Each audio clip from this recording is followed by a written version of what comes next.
Hai semuanya, perkenalkan nama saya Angelique Felisa Feirivian dari Prodi Ilmu Hukum 2025A dengan NIM 25111764153. Di sini saya akan membaca bab 3 mengenai asal mula negara dari buku Suhino.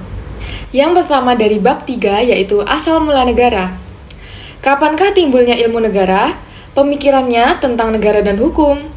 Adanya pemikiran tentang negara dan hukum tidaklah bersamaan dengan adanya negara. Negara adanya mendahului.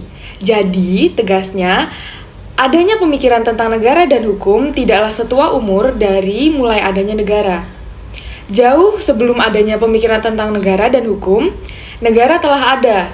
Kita ingat misalnya adanya negara-negara Babilonia, Mesir, dan Asyria. Negara-negara ini adanya sekitar abad ke-18 sebelum Masehi, dengan sistem pemerintahannya yang sangat absolut. Tetapi di samping itu, pada zaman bangunnya peradaban manusia, ada juga raja-raja yang memerintah dengan baik hati, yaitu dengan memberi undang-undang yang menjamin hak-hak daripada para warga negaranya. Raja yang berbuat demikian kiranya adalah raja dari Babilonia yang bernama Chamurabi, yang memerintah sekitar tahun 1800 setelah Masehi, yang terkenal mempersatukan negaranya yang semula terpecah belah. Jika di atas dikatakan bahwa adanya pemikiran tentang negara dan hukum itu tidaklah setua daripada adanya negara itu sendiri, lalu apakah kiranya yang menyebabkan keadaan itu demikian? Keadaan demikian ini dapat dijelaskan bahwa pada zaman purba kuno, raja-raja itu memerintah dengan sewenang-wenang karena kekuasaannya absolut. Orang tidak sempat mempersoalkan tentang negara, mengapa orang-orang tertentu itu berkuasa, sedang orang-orang lainnya tunduk, apa dasar kekuasaan penguasa itu, dan lain sebagainya. Ketidaksempatan itu tegasnya bahwa pada waktu itu orang tidak mempunyai kebebasan untuk mengeluarkan pikiran dan pendapatnya secara bebas. Tetapi meskipun demikian, kita tidak boleh beranggapan bahwa ada zaman purba itu belum ada ilmu, karena pada zaman itu memang telah ada berbagai macam ilmu, misalnya ilmu perbintangan, ilmu kesehatan, ilmu kesusilaan, ilmu filsafat, ilmu pelayaran, dan sebagainya. Tetapi ilmu yang mandiri seperti yang dikenalkan orang sekarang ini belum ada, apalagi yang bersifat teratur dan sistematik. Karena pada zaman purba itu segala pembicaraannya dicampur adukan saja. Misalkan suatu ilmu yang membicarakan ya filsafat, ya kesusilaan, ya kesehatan, ya pelayaran, dan sebagainya. Apalagi ilmu kenegaraan seperti yang kita bicarakan sekarang ini seterang belum ada. Pada zaman purba itu belum ada ilmu negaraan yang mempersoalkan semua keadaan negara. Sebab ini adalah suatu ilmu yang mengandung bahaya bagi kekuasaan para penguasanya dan dapat mengancam kedudukannya dan kewibawaan penguasa negara. Padahal penguasa pada zaman purba itu merupakan penguasa yang kekuasaannya bersifat absolut, wewenang menentukan hidup matinya seseorang. Jadi, menguasai segala segi kehidupan di dalam negara, baik kehidupan yang bersifat lahiriah atau keduniawian, maupun kehidupan yang bersifat keagamaan. Dengan demikian, tidaklah mengherankan kalau penguasa itu kemudian menekankan, melarang adanya pemikiran tentang negara dan hukum. Yang kedua, jadi, oleh karena ilmu kenegaraan itu menyangkut soal wewenang daripada penguasa, dasar wewenang daripada penguasa, maka kenegaraan atau pemikiran tentang negara dan hukum itu baru dapat timbul dan berkembang bila susunan kenegaraannya, kemasyarakatannya sudah mengizinkan akan ada kebebasan berpikir dan mengeluarkan pendapat. Ingatlah bahwa ilmu hukum itu hanya dapat timbul dan berkembang bila ada kebebasan berpikir dan mengeluarkan pendapat. Sedangkan kebebasan ini sangatlah tergantung pada cara atau sistem pemerintahan negara. Jika pemikiran tentang negara dan hukum itu tidak mendahului ataupun bersamaan dengan adanya negara atau pembentukan dan pertumbuhan peradaban, karena merupakan gejala sosial atau gejala kemasyarakatan yang menampakkan diri setelah berabad-abad lamanya, setelah negara atau peradaban itu ada, maka pemikiran tentang negara dan hukum itu baru akan kita jumpai di tempat negara, di mana sistem ketatanegaraannya memberikan kemungkinan kepada para warga negaranya untuk secara bebas mengeluarkan pikiran dan pendapatannya secara kritis. Keadaan itu menurut sejarah kenegaraan terjadi mula pada bahasa Yunani kuno dalam abad ke-5 setelah Masehi, yaitu di Athena. Jadi bahasa Yunani kuno lah yang pertama-tama memulai mengadakan pemikiran tentang negara dan hukum. Di kebebasan berpikir dan mengeluarkan pendapat secara kritis dan jujur dimulai pada bahasa Yunani kuno. Kalau demikian, apakah kiranya yang menyebabkan adanya keadaan demikian itu? Banyak faktor-faktor yang mempengaruhi, yaitu yang pertama, adanya sifat agama yang tidak mengenal ajaran Tuhan, yang ditetapkan sebagai kaidah atau kanon. Yang kedua, keadaan geografi negara terselibit yang menjuruskan kepada perdagangan dan perantauan sehingga bangsa Yunani sempat bertemu dan bertukar pikiran dengan bangsa-bangsa lain. Yang ketiga, ada bentuk negaranya, yaitu republik demokrasi, sehingga rakyat memerintah sedikit dengan tanggung jawab sendiri. Yang keempat, kesadaran bahasa Yunani sebagai suatu kesatuan. Yang kelima, semuanya itu nomor 1 sampai dengan nomor 4 menjadikan orang-orang bahasa Yunani sebagai orang-orang ahli pikir dan bernegara. Jadi dengan demikian berpikir secara filosofis dan kritis sudah mulai pada zaman Yunani kuno, yaitu di Milete, salah satu kota Yunani. Tetapi pada zaman itu yang berkembang adalah filsafat barat dan perhatiannya pada mulanya ditujukan semata-mata kepada kosmos, pada bentuk dan susunan alam semesta. Sedangkan sekarang perhatiannya itu ditujukan pada masyarakat manusia dan segala sesuatu yang berhubungan dengan itu. Plato adalah pencipta daripada ajaran alam cita atau Iden-Lehr, dan oleh karena itu kemudian aliran filsafat disebut idealisme. Menurut ajaran Plato, maka hakikat kebenaran itu terdapat di dalam ide manusia. Segala sesuatu yang di luar diri manusia itu sebetulnya hanyalah merupakan bayangan saja daripada apa yang telah ada di dalam dunia ide manusia. Bentuk daripada benda-benda yang ada di luar diri manusia adalah tidak sama. Misalnya kuda, itu adalah hitam, ada yang putih, ada yang besar, ada yang kecil, dan sebagainya.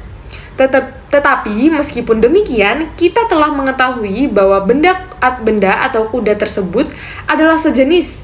Sebabnya ialah karena bentuk yang murni dari benda baru, benda itu sebenarnya bukanlah benda yang sama sekali. Baru karena benda itu hanyalah sekedar mengingatkan kembali pada bentuk yang murni yang sudah ada terlebih dahulu di dalam dunia ide. Atau oleh karena jiwa manusia itu telah berada terlebih dahulu dari alam ide atau cita-cita murni, sebelum ia memasuki badan kita, di sana ia telah melihat ide atau cita-cita dari kuda dan kemudian itu kenali kuda tersebut dalam bentuk yang kurang sempurna di dunia ini. Ide atau cita-cita itu ialah hal-hal yang sudah ada pada manusia waktu ia lahir. Mencari ilmu pengetahuan berarti menimbulkan kembali ingatan-ingatan dan terbit dari kerinduan jiwa kita akan dunia ide, di mana jiwa ini dulu berada dengan ajaran ini. Plato menjadi akhir pemikir yang pertama yang menerima paham adanya alam tanpa benda, alam serba cita. Dan pikirannya atau ajaran yang demikian itu timbul karena pengaruh pergaulannya dengan kaum sofis. Dengan demikian ia lalu beranggapan bahwa segala sesuatu pengetahuan yang diperoleh hanya dengan melalui panca indera itu sifatnya adalah sangat relatif. Karena pengetahuan yang sempurna itu hanya dapat dilahirkan dari alam rohania. Ajaran Plato tersebut di atas nanti akan banyak pengaruhnya di dalam ajarannya tentang negara dan hukum. Misalnya, di dalam ajarannya tentang tujuan negara, Plato mengatakan bahwa tujuan negara yang sebenarnya adalah untuk mengetahui atau mencapai atau mengenal ide yang sesungguhnya. Sedang yang dapat mengetahui atau mencapai ide yang sesungguhnya itu hanyalah ahli-ahli filsafat saja. Maka dari itu, pimpinan negara atau pemerintah negara sebaiknya harus dipegang oleh ahli-ahli filsafat saja. Hal ini nanti akan dibuktikan secara dialektis oleh Plato di dalam ajarannya tentang bentuk-bentuk negara. Sekarang, bagaimanakah ajaran Plato mengenai asal mula atau terbentuknya negara? Ajarannya adalah sangat sederhana. Menurut Plato, negara itu timbul atau ada karena adanya kebetulan dan keinginan manusia yang beraneka macam. yang menyebabkan mereka harus bekerja sama untuk memenuhi kebutuhan mereka karena masing-masing itu secara sendiri-sendiri tidak mampu memenuhi kebutuhannya. Karena itu, sesuai dengan kecapakan mereka masing-masing, tiap-tiap orang itu mempunyai tugas sendiri-sendiri dengan bekerja sama untuk memenuhi kepentingan mereka bersama. Kesatuan mereka inilah yang kemudian disebut masyarakat atau negara. Tentang hakikat negara. Mengenai hal ini, Plato mengatakan bahwa luas negara itu harus diukur atau disesuaikan dengan dapat atau tidaknya, mampu atau tidaknya negara memelihara kesatuan di dalam negara itu. Oleh karena itu, sebetulnya pada hakikat merupakan suatu keluarga yang besar. Oleh itu, negara tidak boleh mempunyai luas daerah yang tidak tertentu. Mengenai bentuk-bentuk negara. Hal ini sebetulnya masuk di dalam pembicaraan mengenai klasifikasi negara. Tetapi, mengingat karena dalam hal ini pun Plato banyak memasukkan pengaruh ajaran filsafatnya, maka kiranya agar tidak terputus-putus di dalam kita membicarakan ajaran Plato ini, baiklah soal ini kita bicarakan di sini. Yang ketiga, perlulah kiranya diperhatikan bagaimana kiranya mulailah sejarah pemikiran tentang negara dan hukum dari bangsa Yunani kuno itu. Setelah Raja Pericles wafat pada tahun 429 setelah Masehi, di Athena mulailah berkuasa radikalisme, demokrasi menjadi masalah bagi banyak orang, dan meminta pemecahan dengan segera. Maka timbullah zaman filosof-filosof Yunani yang besar. Banyak pemuda-pemuda minta ketegasan dan pimpinan, oleh karena mereka sebentar lagi akan mengambil bagian dalam pemerintah negara. Banyak orang yang hendak memenuhi keinginan tersebut semata-mata untuk kepentingan diri sendiri saja. Dari jauh, datanglah mereka menawarkan jasa mereka, siap sedia untuk menguraikan hal-hal yang didengar, asal saja mereka diberi imbalan jasa yang layak. Negara asal mereka kebanyakan adalah Asia Kecil, yaitu daerah perbatasan dari peradaban Timur dan Yunani. Nama mereka ialah kaum sofis, tetapi sayang mereka ini kemudian akan mendapatkan nama yang buruk karena cara berpikir mereka mengukur segala-galanya pada diri sendiri sehingga mereka memperbesar ketidaktahuan mereka dan mereka membenarkan setiap orang sehingga objektivitas sama sekali hilang. Mereka hanya menetapkan apa yang menjadi soal dengan menunjukkan pada keadaan bahwa apa yang hak untuk yang satu tidaklah demikian untuk yang lain. Sehingga dengan dan perselisihan-perselisihan dengan demikian, pertentangan-pertentangan diperbesar. Dengan tiada usaha mencari dan mencapai pemecahan soal secara umum. Demikianlah halnya dengan pengertian-pengertian yang mereka berikan menurut anggapan mereka, hukum itu adalah hak dari yang terkuat yang dipaksakannya pada orang-orang lain untuk kepentingannya sendiri. Cara berpikir yang demikian, yang rupanya cocok dengan hubungan antara raja dengan rakyatnya di kerajaan-kerajaan timur, bertentangan dengan pikiran nasional daripada demokrasi Yunani atau Athena yang mencari pedoman-pedoman yang baik untuk pemerintahan negara mereka. Dengan seorang pujangga besar Yunani kuno, yaitu Sokrates, yang selalu bertukar pikiran dengan kaum sofis, mulailah berkembang kesadaran pikiran ke masyarakat bangsa Yunani. Justru, Sokrates selalu mencari ukuran-ukuran objektif tentang baik dan buruknya, indah dan jelek, hukum dan tidak hukum, dan sebagainya. Ini semua akan dapat diketemukan oleh karena suksma dan jiwa manusia merupakan bagian daripada alam semesta. Zaman Yunani kuno. Dengan sekedar uraian di atas, sampailah kita pada pembicaraan mengenai salah satu pokok pembicaraan kita, yaitu asal mula negara. Maksudnya, dengan cara bagaimanakah sesuatu yang disebut negara itu terbentuk atau terjadi. Pemikiran ini telah dimulai juga sejak zaman Yunani kuno. Sarjana pertama yang mengarahkan pemikiran ke arah itu adalah yang pertama, Sokrates. Meninggal pada tahun 399 sebelum Masehi.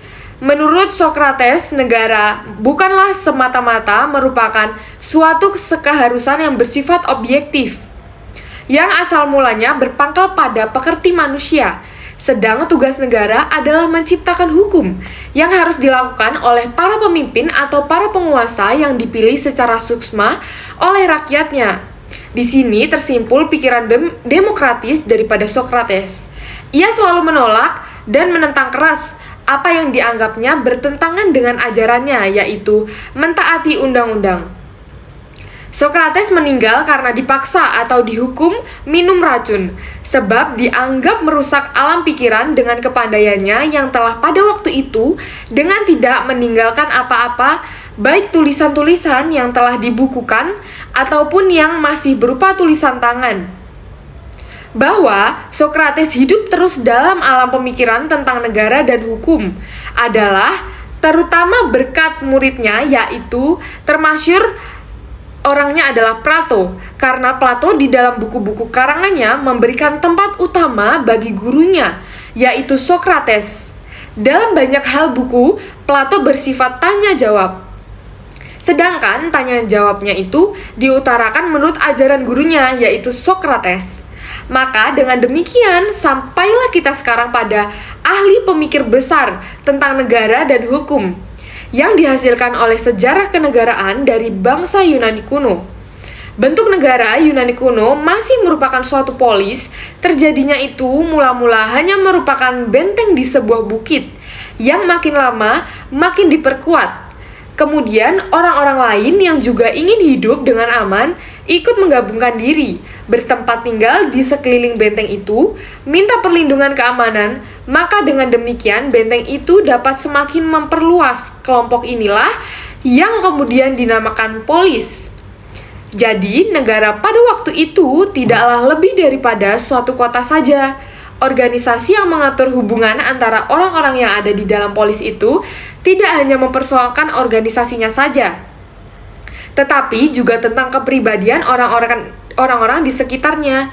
Maka dalam keadaan yang demikian, ini sebetulnya tidak ada kepribadian daripada orang-orang yang ada di dalam polis itu. Karena di dalam segala hal itu selalu dicampuri oleh organisasi yang mengatur polis. Oleh karena itu, polis dianggap identik dengan masyarakat, dan masyarakat dianggap identik dengan negara atau organisasi yang masih berbentuk polis itu. Dengan demikian, maka dapatlah kita mengerti sekarang mengapa pada zaman Yunani kuno itu dapat dilaksanakan suatu sistem pemerintahan negara yang bersifat demokratis, yaitu yang pertama, negara Yunani pada waktu itu masih kecil, masih merupakan apa yang disebut polis atau city-state, negara kota. Yang kedua, persoalan di dalam negara dahulu itu tidaklah serut dan berbelit seperti sekarang. Lagi pula jumlah negara-negaranya masih sedikit. Yang ketiga, setiap warga negara atau kecuali yang masih bayi, sakit ingatan, dan budak-budak belian adalah negara mindet dan selalu memikirkan tentang penguasa negara, cara pemerintah, dan sebagainya. Kalau di atas telah beberapa kali dikatakan bahwa zaman Yunani kuno itu sudah dilaksanakan sistem pemerintahan demokrasi, itu yang dimaksud adalah demokrasi kuno atau demokrasi langsung. Artinya bahwa setiap orang warga negara itu dapat ikut secara langsung memerintah atau ikut secara langsung menentukan kebijaksanaan pemerintah negara.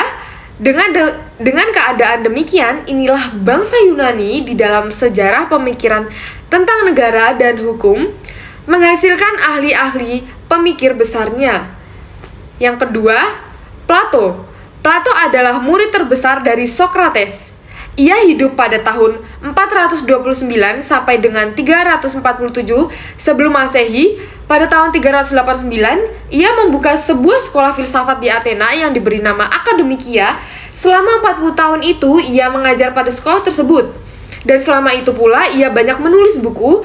Maka, berlainan dengan gurunya, yaitu Sokrates, Plato banyak meninggalkan buku-buku karangannya. Buku-bukunya kebanyakan ditulis dalam bentuk tanya jawab, dan dalam percakapan itu, gurunya Sokrates selalu mendapatkan tempat yang istimewa. Dengan cara demikian, Sokrates meskipun tidak meninggalkan tulisan apapun namanya itu dapat diabadikan dalam sejarah pemikiran negara dan hukum.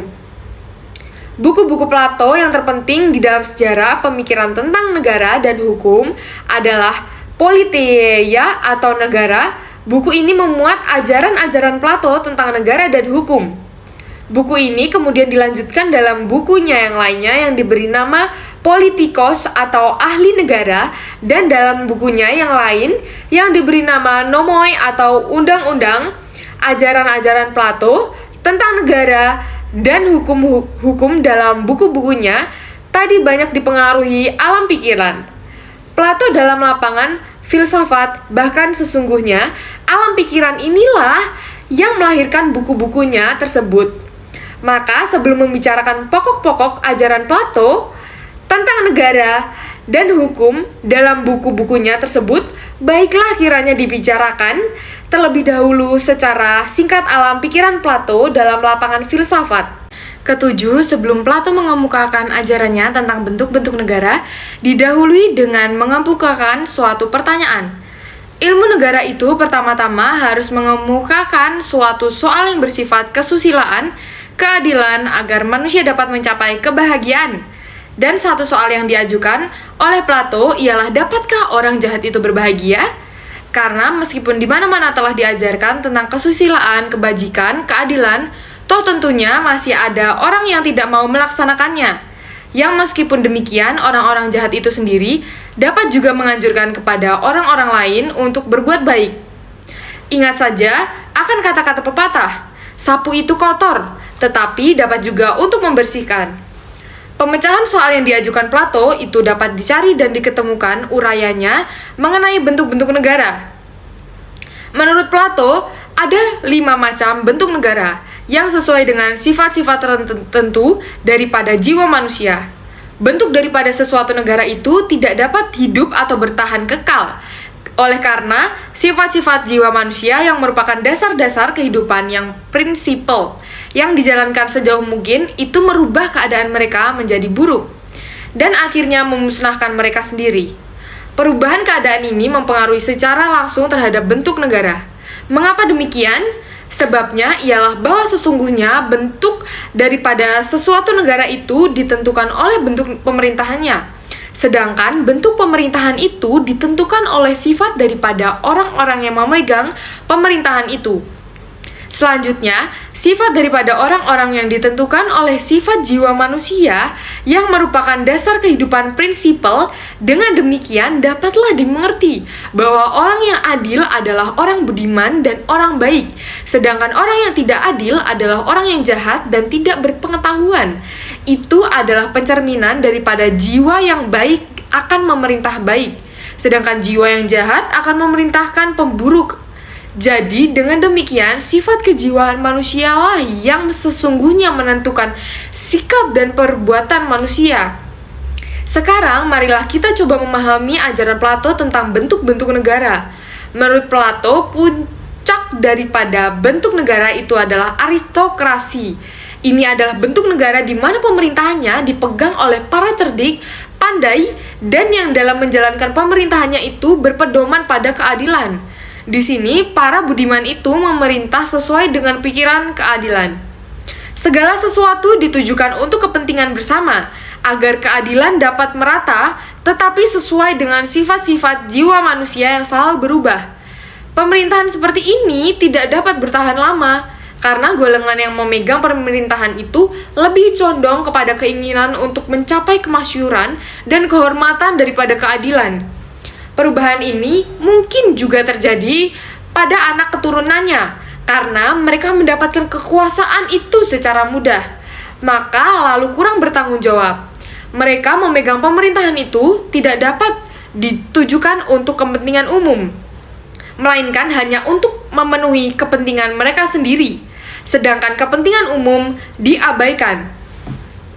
Yang kedelapan, maka apabila pemerintahan aristokrasi itu tidak lagi dijalankan untuk kepentingan umum dan tidak lagi berpedoman pada keadilan, karena keburukan telah melanda mereka dan merubah keadaan, terjadilah perubahan dari aristokrasi menjadi timokrasi.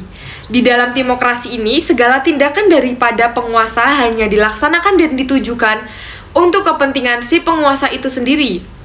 Kekayaan dan pendapatan negara digunakan untuk kepentingan mereka sendiri, menjadi milik sendiri. Oleh karena itu, kemudian kekuasaan negara jatuh dan dipegang oleh kaum hartawan. Dan ini menimbulkan milik pribadi atau milik partikelir. Sehingga di dalam masyarakat yang mendapat penghormatan hanya mereka yang kaya-kaya saja. Akhirnya malahan diadakan undang-undang yang menentukan bahwa yang dapat atau berhak memegang pemerintahan itu hanyalah orang-orang yang kaya saja. Sifat jiwa-jiwa orang yang memegang pemerintah ini mempengaruhi sifat pemerintahannya, dan dengan berubahnya sifat pemerintahannya itu mengakibatkan berubahnya bentuk negara dan demokrasi menjadi oligarki. Dalam pemerintahan oligarki ini, maka orang-orang yang memegang pemerintahan itu, orang-orang kaya tadi, mempunyai hasrat atau kecenderungan ingin lebih kaya lagi. Keadaan ini menimbulkan kemelaratan umum. Oleh karena itu, lalu sebagian besar daripada anggota masyarakat terdiri daripada orang-orang miskin. Sedangkan tekanan dari pihak penguasa semakin bertambah berat. Maka setelah rakyat yang sebagian besar terdiri daripada orang-orang miskin itu menyadari keadaannya, bersatulah mereka memberontak melawan para hartawan yang memegang pemerintahan. Setelah pemerintahan negara pindah ke tangan rakyat, maka tentunya yang diperhatikan adalah kepentingan-kepentingan rakyat, kepentingan umum, negara di mana pemerintahannya itu dipegang oleh rakyat dan kepentingan umumlah yang diutamakan, dinamakan demokrasi. Dalam pemerintahan demokrasi ini, prinsip yang diutamakan adalah kemerdekaan dan kebebasan. Tetapi, akhirnya, karena kemerdekaan dan kebebasan ini sangat didewa-dewakan, timbullah penyalahgunaan, timbullah kemerdekaan dan kebebasan yang tidak terbatas. Orang ingin merdeka semerdeka-merdekanya, ingin bebas sebebas-bebasnya. Keadaan ini demikian disebut anarki, yaitu keadaan di mana setiap orang yang dapat berbuat sesuka hatinya. Orang tidak lagi mau diatur, tidak lagi mau diperintah, karena orang ingin mengatur dan memerintah dirinya sendiri. Maka keadaan lalu menjadi kacau balau. Dalam keadaan demikian, dikehendakinya timbulnya pemimpin yang keras, yang kuat, yang dapat mengatasi kekacauan tersebut. Maka lalu dicari seseorang yang dianggap mempunyai bakat pimpinan untuk diserahi memegang pemerintahan. Jadi, sekarang pemerintahan hanya dipegang oleh satu orang saja. Dalam keadaan demikian, hasrat daripada penguasa adalah menjaga supaya tidak ada persaingan terhadap dirinya. Dan untuk ini, penguasa tidak segan-segan mengasingkan atau menyingkirkan semua musuh-musuhnya atau saingannya. Tindakan demikian adalah jauh daripada keadilan. Negara yang berpemerintahan demikian disebut tyranny. Pemerintahan yang demikian adalah pemerintahan yang sangat jauh dari cita-cita keadilan, sebab seorang tyranny itu selalu berusaha menekankan rakyatnya. Kesembilan, dengan ajarannya di atas, Plato telah membuktikan melalui jalan dialektika bahwa aristokrasilah yang merupakan pemerintahan yang terbaik, karena hanya keadilanlah, yaitu suatu susunan pemerintahan dari dan dijalankan oleh orang-orang yang berbakat dan bijaksana yang dapat membawa kebahagiaan. Mereka inilah yang dapat mencapai tujuan negara, yaitu mencapai ide yang sesungguhnya. Disinilah Plato memasukkan pengaruh ajaran filsafatnya, sedangkan yang terjelek adalah tyranny. Hal ini kecuali apa yang telah diuraikan di atas oleh Plato dijelaskan lebih lanjut sebagai berikut. Kehidupan jiwa seorang tyranny sebagai makhluk yang paling tak berbahagia, maka tampaklah seorang penjahat sejati yang hendak memuaskan segala keinginannya. Meskipun seorang tyranny berada di puncak kekuasaannya, ia menjadi mangsa dari semua nafsunya. Karena itu sesungguhnya ia lebih sengsara daripada rakyat sendiri yang diperintahnya. Ia menyerupai negara yang diperintahnya itu. Tiada keadilan yang dapat dipikirkan yang telah menyedihkan daripada keadaan tersebut. Tyranny, sebab ia senantiasa berhadapan dengan keinginan-keinginannya yang makin lama makin tambah besar. Oleh karena itu, ia menciptakan keadaan yang sebaliknya daripada yang diinginkannya. Karena tingkah lakunya itu, ia tidak dapat mempercayai orang-orang lain lagi, bahkan terhadap dirinya sendiri. Ia hidup dalam keadaan tak berdaya, selalu digoda oleh ketakutan. Dapatkah ia mempercayai orang-orang yang menjaganya? Sebab barang siapa yang tidak menyegani orang lain, Takut tidak akan disegani oleh orang lain pula, dan takut akan dihancurkan oleh dalil-dalilnya sendiri. Sewaktu ia makan dan minum, ia takut akan diracuni orang. Sewaktu ia beristirahat dan tidur, ia takut akan disergap dan dibunuh oleh orang lain. Ia tidak dapat bergerak dengan seluasa. Bukanlah orang yang demikian itu menjadi contoh yang terbaik betapa orang yang mengejar kejahatan itu tidak berbahagia, melainkan menjadi orang yang sangat merana hatinya